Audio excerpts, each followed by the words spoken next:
Okay, so today we are going to talk about the battle between the gods and all of the drama that took place in ancient Greece and how Zeus came to power. Now, there's a few things you need to know before we can really get into the drama. And the first thing you need to know is that mythology was important. It was the religion in ancient Greece. It was how the Greeks explained how things happened in the world. They didn't have science and all of these um, ways that they could explain why things happened. They didn't understand about seasons and the earth rotating and revolving around the sun. They didn't understand why it rains, why tornadoes happen, any of that.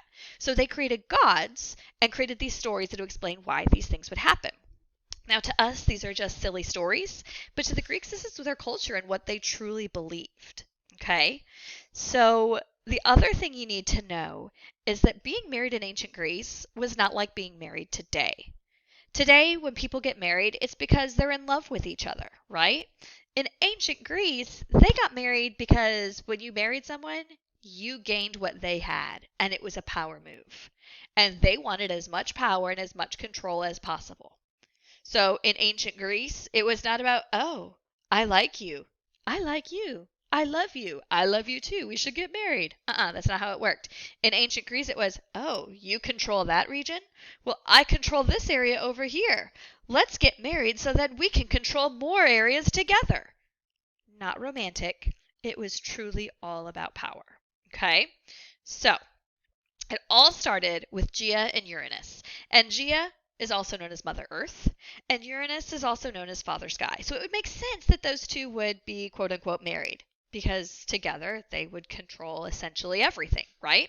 Well, together they had many, many kids. They had the 12 Titans. There were 6 boys and 6 girls, the Titans and Titanesses. They had, later on, they had the 3 Cyclops named Thunder, Lightning, and Thunderbolts. Those are those creatures, if you've seen them before, they have the one big eyeball in their forehead, usually really tall, really strong.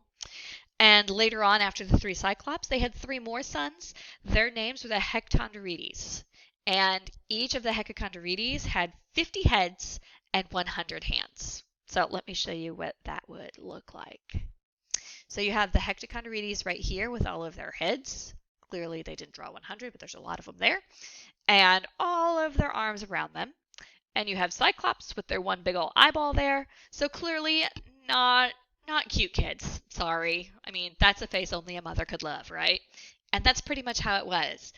Gaia loved her babies. She loved the Titans. She loved the Hectondorides. She loved the Cyclops. But Father Sky, Uranus, not so much. He loved his Titans because they were quote unquote normal looking. These guys, he was disgusted with them. He was repulsed by them. He was so repulsed, he says, you're not even able to roam the earth. He locked them down in Tartarus, also known as the underworld. Well, this made Mother Earth not so happy. She said, my babies, you can't do that to my babies. And Mother Earth doesn't just get mad, she gets revenge. So she went to her 6 Titan sons and showed them a sickle. And a sickle is this thing right here. It's a weapon, kind of like what the Grim Reaper holds. And it's a long stick. And at the end is a blade. And she went to her 6 sons and said, you need to take this weapon and you need to set your brothers free. Essentially, get rid of your father and let your brothers free so they can come back and be with the rest of us. 5 of them refused. They said, absolutely not, Mother. That's too dangerous. I am not going to have that happen. One child, his name is Kronos, stepped forward and said, Mom, I'll do it. And he took the sickle. He went after his father. And his father was just so taken aback and so surprised that he had a challenger and a weapon and was not afraid to use it, that Uranus fled and gave up all of his power, which then allowed Kronos to come to power. So Kronos is now in charge as Lord of the Universe. Everything was great. He had gotten rid of the bad guy, his father, Uranus, and everything was wonderful except for one thing. Can you think what that might be? He didn't set his brothers free from Tartarus. He let the power go to his head and said, you know what? They're fine down there. I got things under control here. Let's just leave things be. Well, he didn't hold up his end of the deal, so again, Mama's not happy. And when Mama's not happy, she doesn't get mad. She gets even. She gets revenge. So Mother Earth warned her sons that if you do not keep your word, you are going to suffer the same fate as your father. And this scared Kronos. He did not want to have a child and have it overthrow him. So when his wife Rhea was about ready to have his first child, or her first child, excuse me, Kronos freaked out a little bit. He said, I don't want to have this baby because this baby's going to overthrow me. So Rhea had the baby. She shows it to Kronos, and Kronos looks at it, and as he's holding it, he swallows it whole. Why does he swallow it whole? Well, first of all, that's weird. But second of all, he does that because he doesn't want the baby to overthrow him. Rhea is shocked. She can't believe what just happened. So a few years later, she has baby number 2. And this happens again. This ended up happening 5 times. Rhea had 5 children, and each time Kronos took the baby and swallowed it. Rhea can't believe this. She just wants to have babies. She just wants to have children, just like any typical person might want. So she decides when she's about ready to have baby number 6, she asks somebody to help her. She decides, you know what, I need somebody that can help me trick Kronos into not eating our children. There's something I've never thought I'd have to say. Let me say that again. Rhea had to find somebody to help her trick her husband to not eat the baby. Who did she ask to help trick her husband?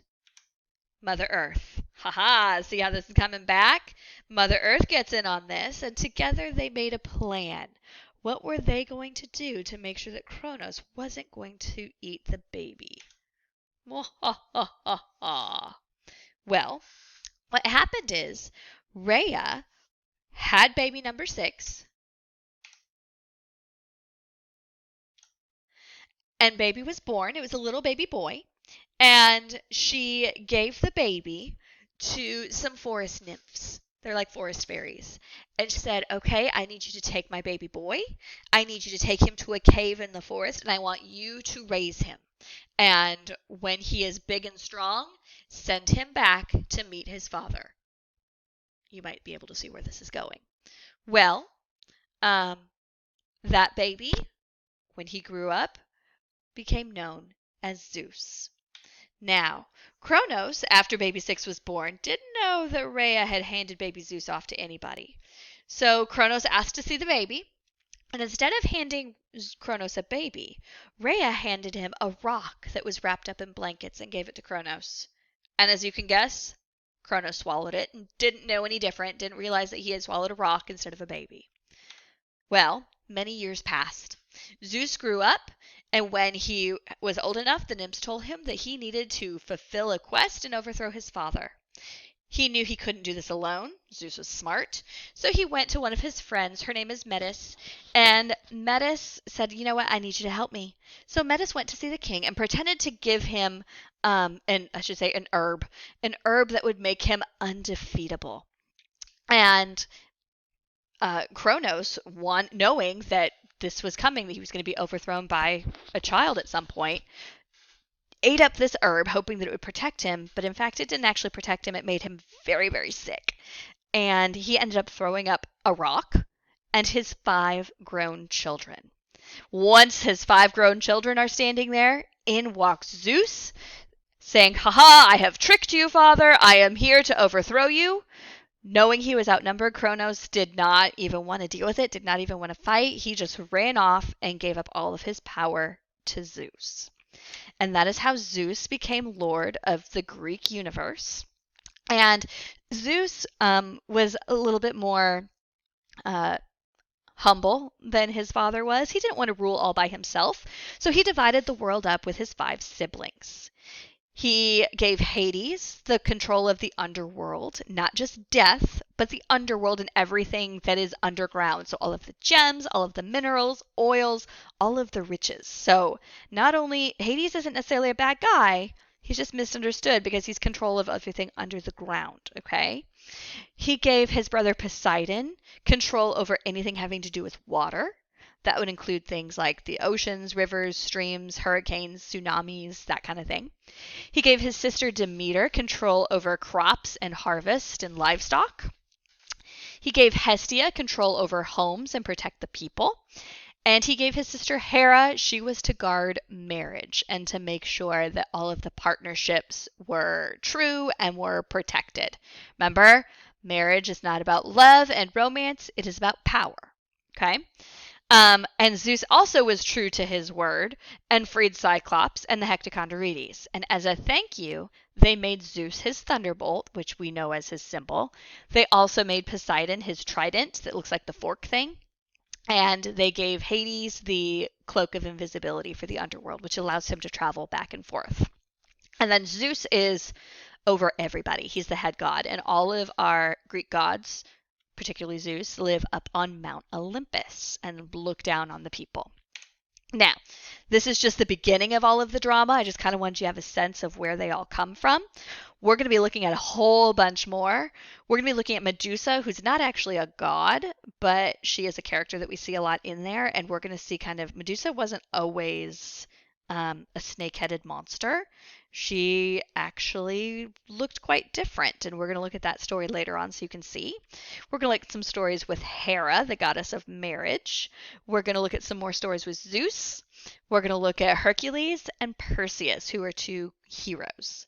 I'll see if I can pull some others that we can look at as well. Okay, so feel free, shoot me any emails, any questions you have, but I hope this is a good start for you guys just about the weirdness and the drama that is the Greek gods.